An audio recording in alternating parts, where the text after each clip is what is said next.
Hello everybody, today we'll be going over how to convert linear inequalities into slope-intercept form. So go ahead and set up your page of notes like this with the review box on the top, and then we'll do 1, 2, 3 examples. All right, so let's get into it. As usual, we will do a quick review first of what we did in the last video. We are graphing y is less than negative 2x plus 1. Whenever we graph these linear inequalities, hopefully remember there are two things. There is a line and there is a shaded region. In order to graph this line, we have to change this inequality to an equal sign. We get y equals negative 2x plus 1. And as we would graph any line, we'd make a table, x, y. Since this number is a regular integer, we plug in 0, we plug in 1. When you plug the 0 into your x, you get negative 2 times 0 plus 1, which is 1. And then when you plug in 1 into your x, we get negative 2 times 1, negative 2 plus 1 is negative 1. So the 2 points that you are using for your line are 0, 1, and 1, negative 1. First part down, there is our line, and 1, negative 1. We'll keep up 2 over 1, keep tracing that along. And then since this is just a regular less than, this is going to be a dotted line. Dotted slash dashed line. So this becomes a dotted or dashed line. Okay, so we have our line, but now we need to shade it. So remember, when we shade it, we want to pick 1 point from each side of this line. Let's go ahead and start with 0, 0 for this point, and then we can use 1, 1 for the point on the other side. So let's plug in 0, 0 into our inequality. We plug in our 0, 0 first. 0, 0, x, y. 0 goes to y. 0 goes to x.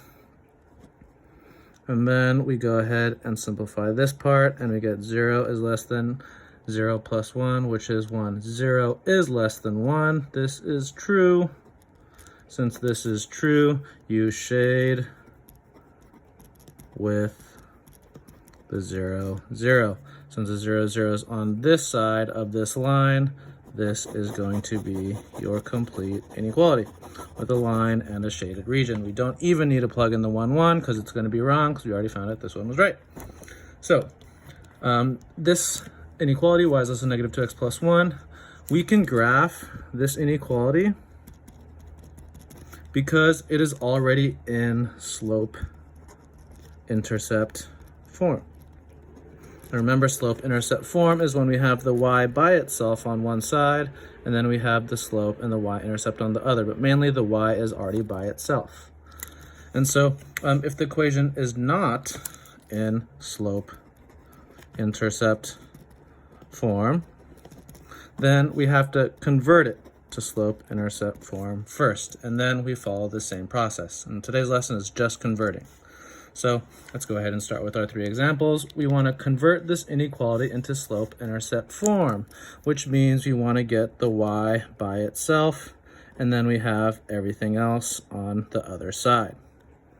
Okay, and so we notice to get this y by itself, this is plus y. We have to get rid of this 4x somehow, right? We need to make that 4x go away, because when it goes away, then this y is by itself. In order to get rid of 4x's, we have to subtract 4x, because we need to make that 4x go to 0. So we are going to subtract 4x. We are going to subtract 4x.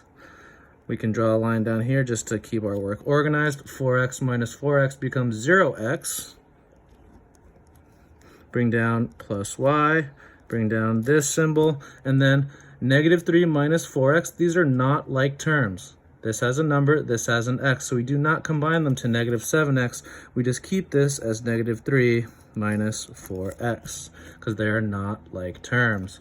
This goes away because that's 0, so we get y is greater than or equal to negative 3 minus 4x, or we can actually rewrite this. Since this negative 4x, we can just wiggle it or move it around, just like we're kind of combining like terms. We can move this first if we want, if you like that better. Negative 4x minus 3. Since our y is by itself, this is our final answer.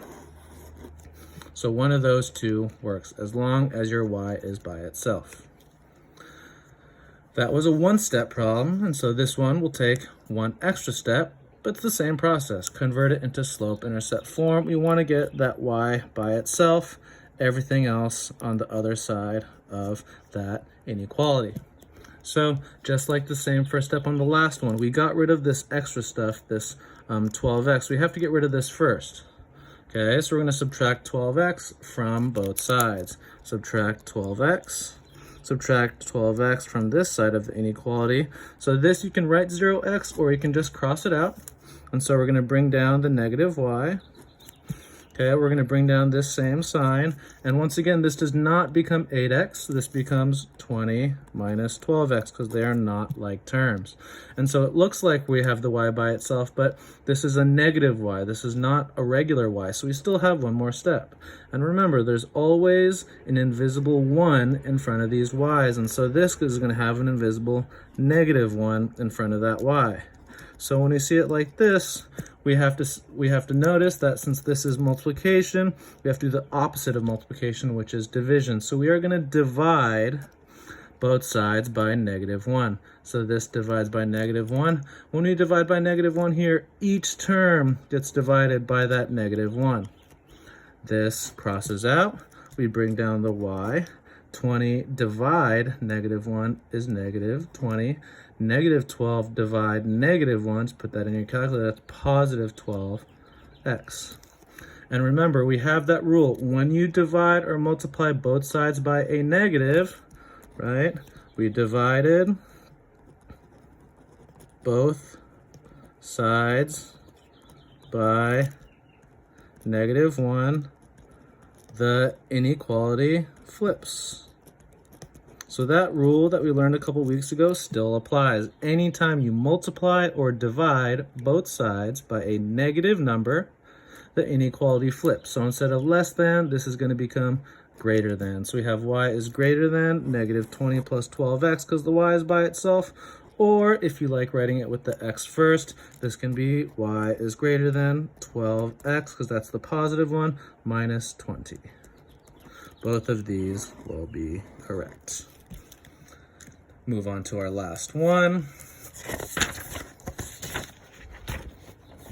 Hopefully you kind of understand this is the same general form for each of these ones. We want to convert it to slope-intercept form. Got to get that y by itself, everything else on the other side. So we're going to follow that same first step. Subtract 6x, subtract 6x.